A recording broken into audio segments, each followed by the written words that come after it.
This will be a much more simple talk. Henning asked me to say something about films, about MTF and the scanners. I will leave out the CCD because there is a lot to say and the time is pretty short and you're getting hungry. Now, I thought that film is interesting for you because nowadays people do not talk anymore about film, although it is probably still a very good detection system. And you can see a film is made of an emulsion which contains silver halide grains, and you can design the filmmaking so that you have very small grains or also larger grains.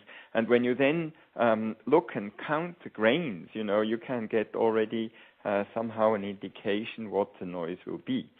So now the point is that an electron, unlike a photon, a single electron activates quite a few grains, and depending on the density of those grains, you have more or less sensitivity. And of course, depending on the size of the grains, you will get more or less resolution. Now, we are working with Kodak SO163, and we would like to know quite as much as possible about this film. If you go to the website about that film and look at the specs they provide, it's essentially nothing, zero. Now, that was the difficulty of this talk. Where do I get the information? So I was starting to scratch things together. And the first thing, of course, is the definition of the detection quantum efficiency. And this is a simple one. You have an input with a certain signal to noise, with a certain distribution, and you have an output, and depending on the signal to noise of that one, you can then go back and calculate the DQE as written here. There is an interesting formula that has been developed by late Otto Hahn. And okay, so this here is the definition that comes from the engineers. And he has developed a formula where you can see that one particular item is the fog level. The smaller the fog level is on the film, the better your TQE will be. And if you look at this table here, that was for a long time the only thing I could squeeze out of what I had at hand about our film. It is the best of all those tested here. Now, what is interesting, using this formula and this formalism, Otto Hahn was then investigating in experimental terms these films. Unfortunately, he didn't look at that one here. It's a related one, which is pretty good, but not as sensitive here, but it's a pretty good one. And you can see that all together, with an exposure of about 1 OD, you have then the best DQE, and it ranges from 0.5 to 0.7. And the normal CCDs, which we have been using now over many years, they are of the order of 0.3. So the film in this respect is better. Now the very new designs are different, but the conventional CCD has a smaller DQE than film. It's important to expose the film to about 1 OD, because if you expose more, you lose a little bit of the property, more or less depending, of course, on the film. I think that this is also from Otto Hahn's work, and it's quite interesting. So you can see quite a lot on this film sort of intuitively. You have a very fine-grained film, and this fine-grained film will define your image, of course, with very good definition, depending on the dose you give it. The edges become sharper and sharper, like look at that one. It's fantastic. And here you have a very grainy film, and your image, of course, is not very well defined. And you can see that right away the transfer of high resolution information is best here, and it's not as good there. So the film graininess, of course, has a distinct influence. Now, how to measure how information is transferred? This is this sort of quite interesting test specimen, which is a sine wave which accelerates in frequency as you go on.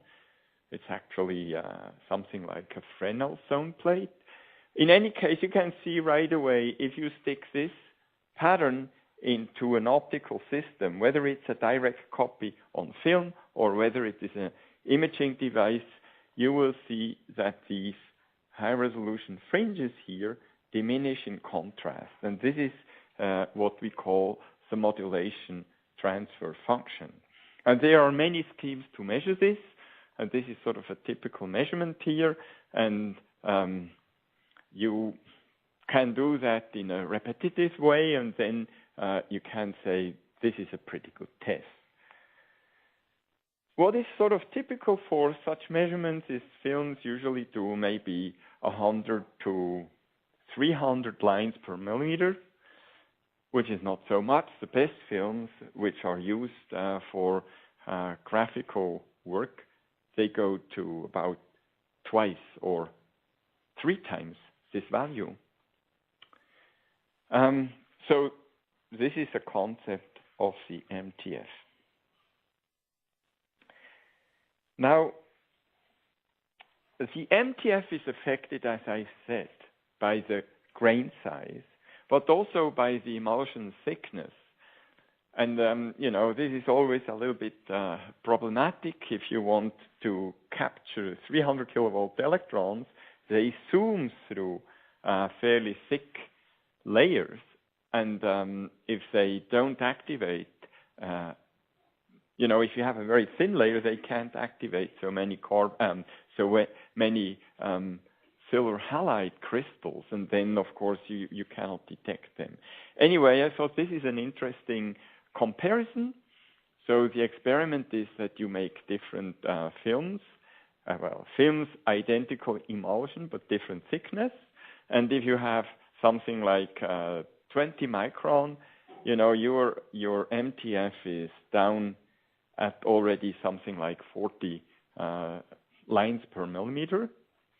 And if you make it thinner, like 6 microns, you see there is a profound difference. So you get out to something like 2.5 times this.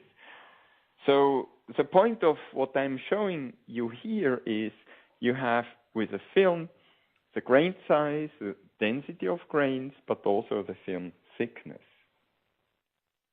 And here is then what I found when digging further into the literature, and this is really a very nice paper here. Actually, Richard Henderson and colleagues, they have produced over the last, I would say, 5 years, really very nice, very technical papers where they carefully evaluated, like the film, which is here with the MTF. You see it is, of course, here, that thing is fraction of Nyquist. Now, what is the Nyquist? If the Nyquist is at 1,000 lines per millimeter, this would be pretty good. But in this diagram, they compare the MTF of a CMOS CCD and of a pixel camera, and they compare, of course, also the DQE. Now, you see the DQE and the MTF.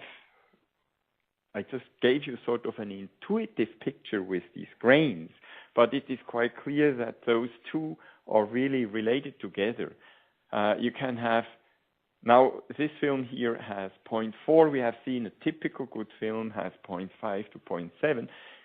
I'm astonished that the SO163 does not do better, but this is how it is. And you can see that the DQE is pretty high at lower frequencies. and then it fades out because of the graininess. So the smaller the pixel is, or the detail you want to see, the less grain you can count, and because of that, you have introduced more noise. There is one thing, so far I was always happy with film.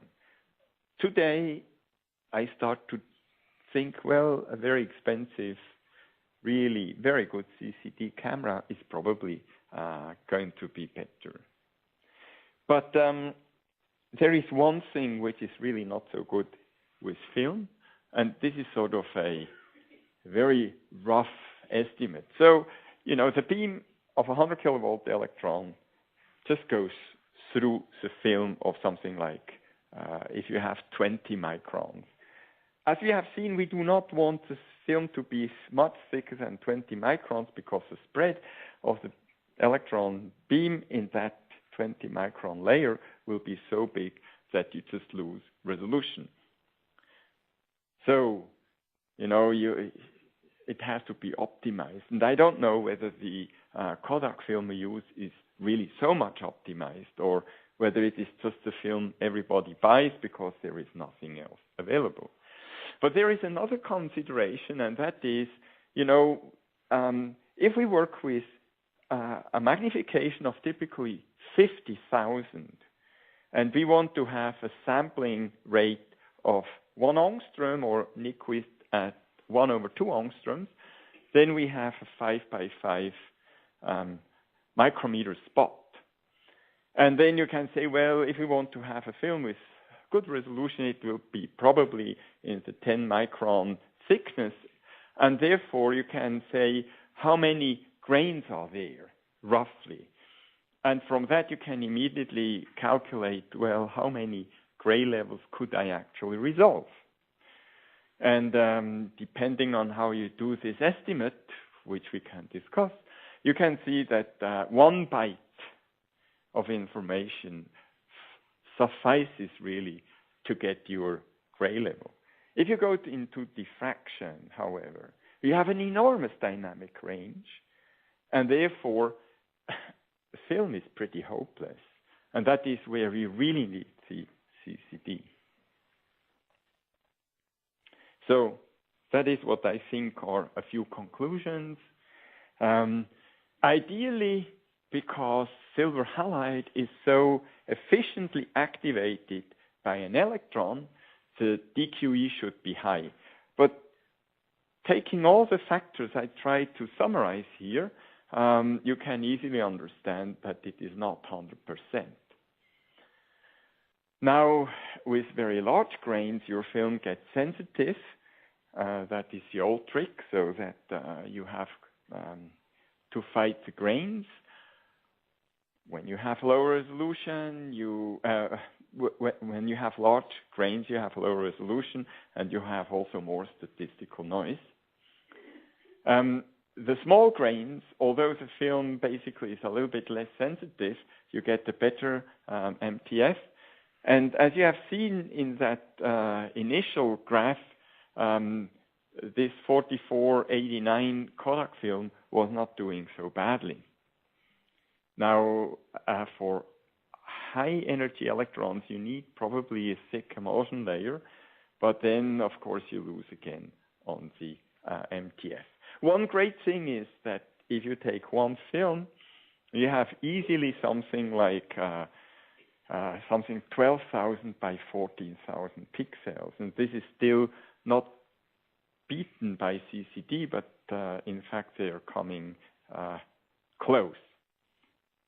The film is not really suitable for electron diffraction. Now, if you have an image captured on film, you want actually to convert it to a digital image because we need that to process. There is another paper which I can highly recommend, again from Richard and colleagues. So here you see a scanner. In this case here, it's a linear CCD array, and you collect one line of your film in digital format, and then you move that device here. It is a table which moves in one direction to go to the next line and so forth.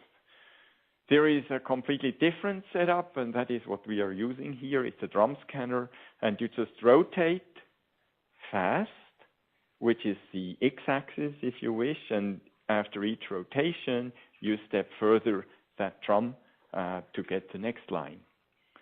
While the illumination here is so that you illuminate a zone on the film, which is sort of like a line, but of course a little bit more.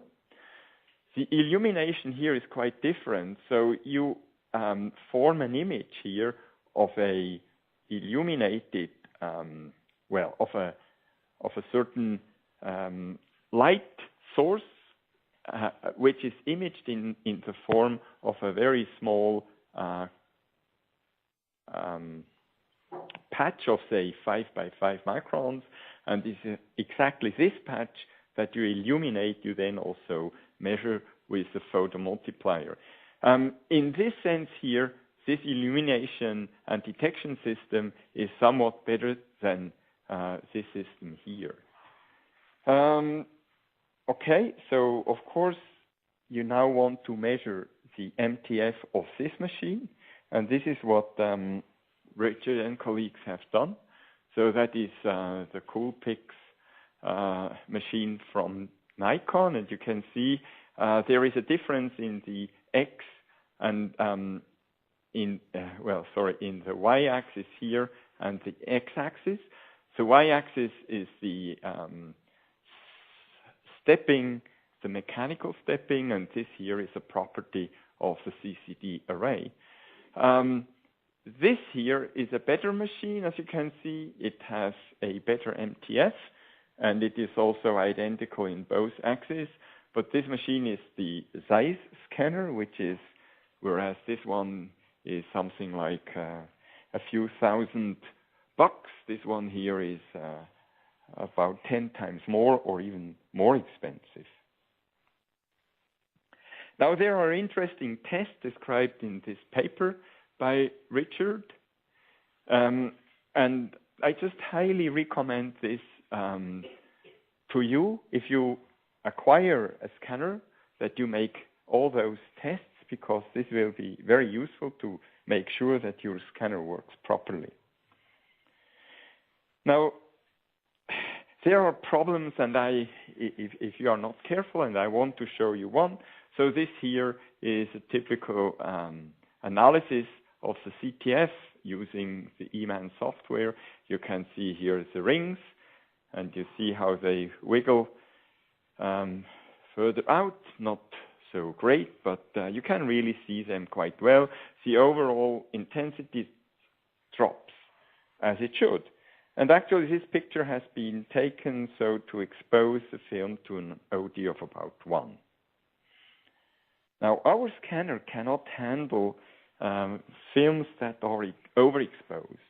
Now, it doesn't make sense to overexpose anyway, because you lose DQE, and you see then you get this enormous haze here. And it has to do with a problem of the scanner that cannot handle such high ODs, because there is stray light, or the reason is unclear, but the fact that you have such a lot of background, of course, makes it difficult to get to the high resolution. So this is just an example, and I have brought this to demonstrate that it makes sense to work at 1 OD rather than at a very high exposure. When going through the data, I was a little bit frustrated. Now, you know, we have this film, the good old film, which has high DQE, goes to 12,000 by 14,000 pixels, and you have peace because you get your data into a box. But the film is not so good. Not as good as it should be. But then you have a scanner, and the scanner again is even taking off information. And there is one thing, the scanning as such is really time consuming. It's much nicer to have things on the CCD and just forget about all this development and scanning. And it is so that a scanner is a good instrument, but it can be messed up. And if people are not careful, then of course these things do not work properly.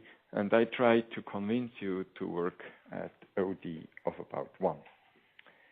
So I try to speed up a bit, and if you have questions, I'm happy to answer.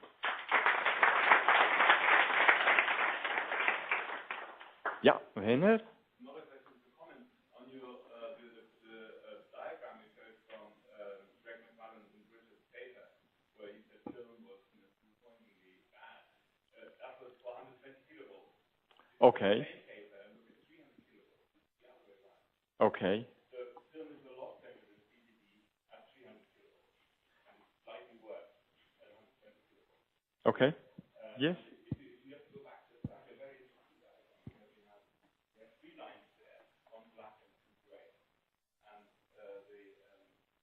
Here?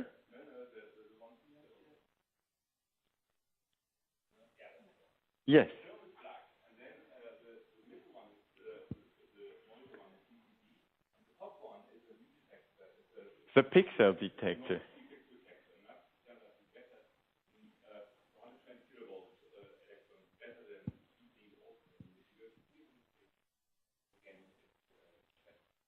The pixel one is better, yeah. Yes. They're still automotive grade, but they will come online, and there's another 4 or 5 years from now. Yes. No, I agree fully, but I try to concentrate on the film. Yeah. Sure. Mm-hmm. Tom. Maybe just the size guide and analysis and the tool scan thing is also very nice. So what kind of scanner is recommended these days? Anybody any idea? Difficult question. I mean, I have been browsing through, Googling drum scanners. There are still quite a number of them. I have no foggy idea whether they are available. The only thing I know, the Heidelberg scanner is not officially available anymore.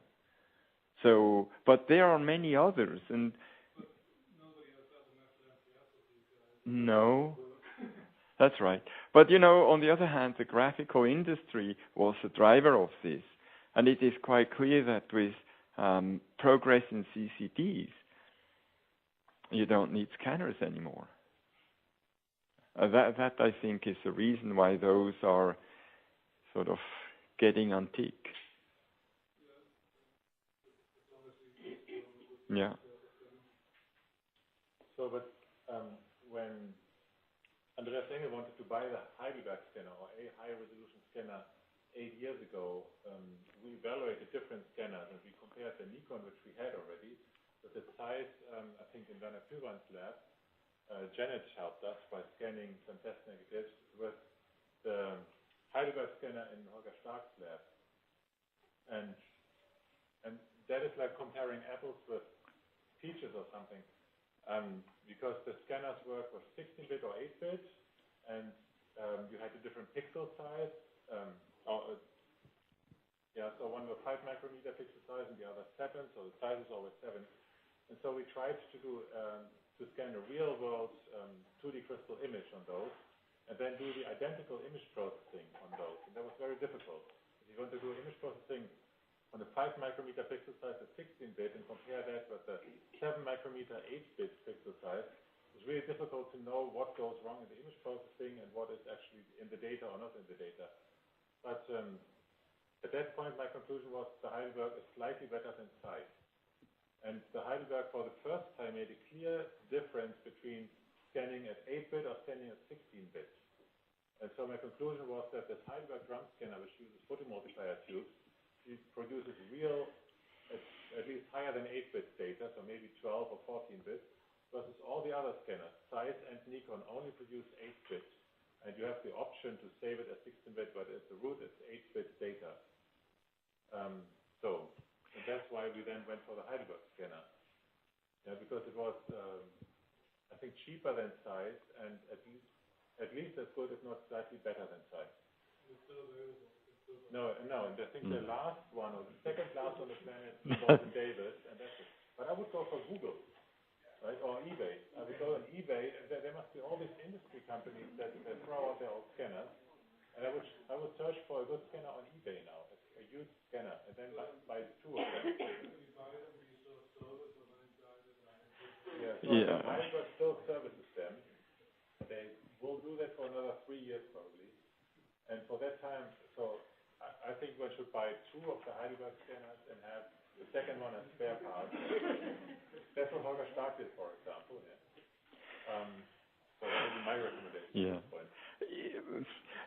Similar thing is also true for the size scanners, that the service will be available still. They actually will buy your old scanner if you want to get rid of it and sell it to a colleague. So it's still not...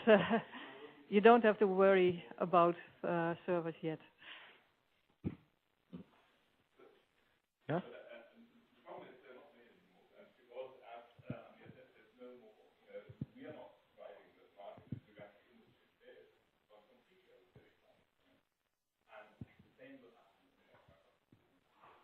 Yeah.